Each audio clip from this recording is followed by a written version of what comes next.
Hello everyone, welcome back to my channel, and welcome to the first installment of a new series I've entitled Vaguely Salty Literature Opinions That No One Asked For.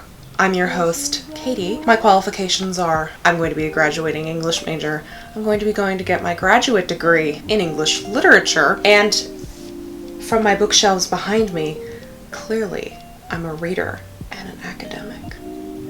And as with everything on the internet, this is just my opinion, which you can take or leave, and I encourage you to take with a grain of salt. Just because I believe something does not mean you have to. All these are strictly my opinion. I'm not hating on you or calling you stupid if you don't believe in any of my opinions. Except for maybe number 5. Then I might think you're stupid.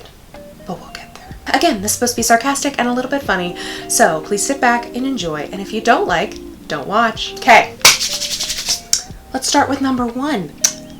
Literature doesn't fucking exist. It is a construct that was created by old white men in order to control the narrative and to raise fiction and certain pieces of writing to an elitist status. What you've been taught of as literature has been formulated by those in power to show what is important and what is not important.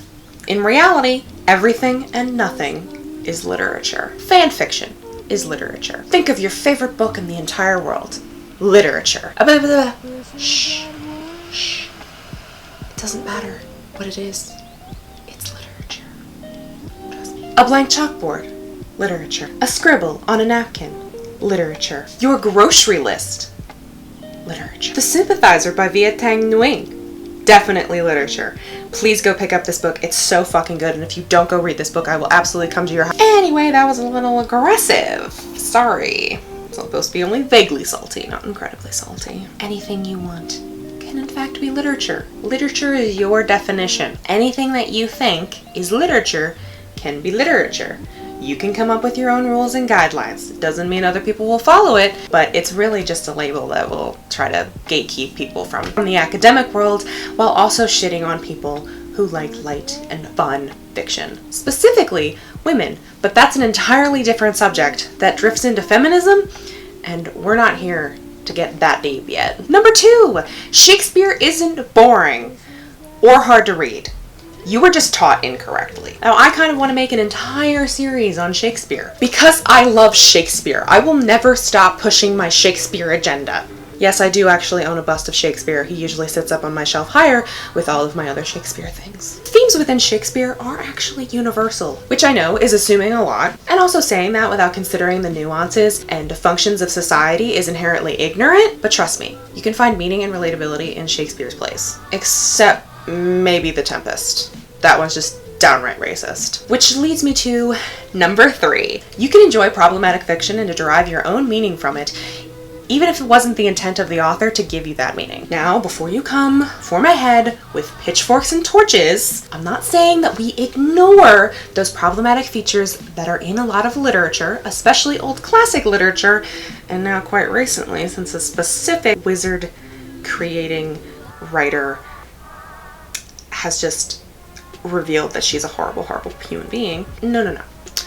I mean that yes, we can thoroughly critique Merchant of Venice by Willie Shakes for being incredibly anti-Semitic. That the wizard author that created a very well-known and very popular book series that shall not be named clearly based her money-grubbing goblins off of Jewish stereotypes, and George R.R. Martin in the Game of Thrones series created a white savior narrative. I mean, the list goes on and on. But you can find pieces in this book that are relatable, fun, and enjoyable. Caveat, if you want to. I, for example, am firmly rooted in the idea that the fact that I am a Ravenclaw has completely changed my identity and specifically added to several points of my personality, because Tumblr was a thing when I was 15 and developing as a young adult.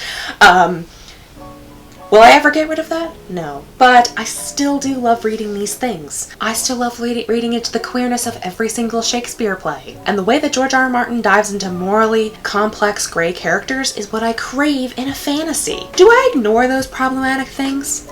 No, of course not. That is not what my point is with this one at all. But can you still find enjoyability in a book that is problematic? Yes, you can. It does not make you a bad person for still really liking to read the Harry Potter books. Does not make you a bad person.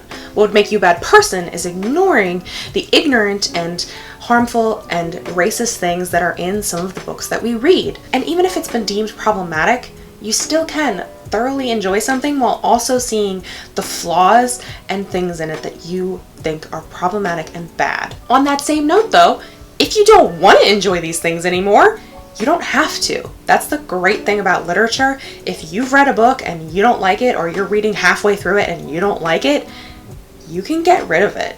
You don't have to read it. You can roast it. You can find other people who think similarly to you and also critique it.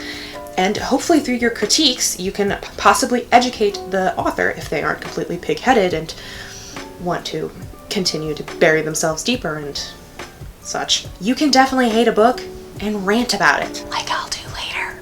Number 4. Everything is gay. If it's a well-written literary classic, it most likely has homoerotic undertones. Whoa, wait a second. How did this get in my hand? Whoops. Number 5. The Catcher in the Rye is the worst classic I have ever read in my entire life. If I met J.D. Salinger, I think I would punch him in the face. No one will convince me that this isn't the worst book in the literary canon. No one.